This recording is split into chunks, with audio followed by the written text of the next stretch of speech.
Vous êtes ici au musée de l'Hospice Comtesse, qui est un des endroits les plus vieux, les plus anciens de l'île.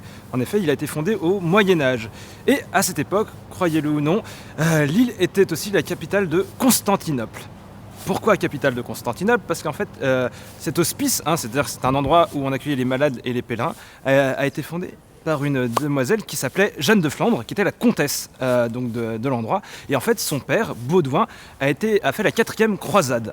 Et lorsqu'il a fait la 4e croisade, c'est une croisade qui n'est pas allée jusqu'à Jérusalem, mais qui est allée jusqu'à Constantinople, où il y avait déjà un roi à l'époque. Et cet homme, donc Baudouin, a pris Constantinople et est devenu empereur de Constantinople. Du coup, sa fille a récupéré le titre. Et c'est comme ça qu'en fait, Jeanne de Flandre est devenue Jeanne de Constantinople et est devenue une grande impératrice. Et elle a fondé en fait cet hospice parce qu'à l'époque, c'était très bien de montrer qu'on aimait les pauvres, même si on les touchait pas. C'est juste, oui, je donne de l'argent, comme aujourd'hui, on donne des sous, pour les hospices, pour les hôpitaux. C'est à peu près la même chose.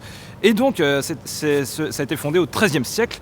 Et là, vous êtes vraiment dans les plus anciens bâtiments de l'île.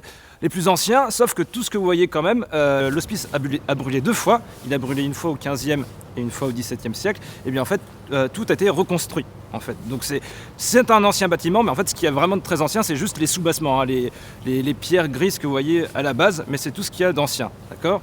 Mais il n'empêche que l'endroit n'a pas bougé depuis le XIIIe siècle et que ça reste en fait, au niveau du plan, un des plus anciens bâtiments.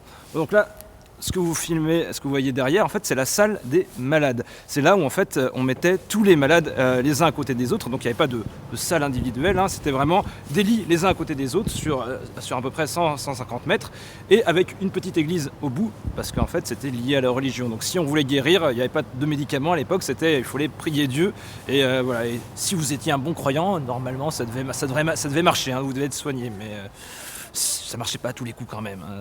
Maintenant c'est un musée parce qu'en fait c'était un hospice jusqu'à la jusqu'à la Seconde Guerre mondiale. Après il y a eu plusieurs destructions en fait pendant la Première et la Seconde Guerre mondiale et c'est devenu un lieu un peu désinfecté jusqu'à ce qu'ils aient décidé d'en faire un musée de la ville lilloise. Parce qu'en fait il n'y avait pas de musée où on pouvait voir l'histoire de l'île parce que l'île c'est une histoire assez récente. On n'a pas retrouvé grand chose de la préhistoire ou de l'Antiquité, ça date vraiment en fait, du Moyen-Âge et donc de cette Jeanne de Flandre qui a construit pas mal de choses.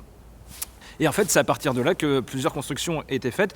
Et donc, ce musée essaie de montrer en fait cette évolution de l'histoire de l'île à travers effectivement plusieurs salles. Et ça a été aussi un couvent. Et donc, c'est pour ça qu'aussi, à la fois, vous apprenez des choses sur l'histoire de l'île, mais aussi vous apprenez des choses sur l'histoire de la vie religieuse de l'époque.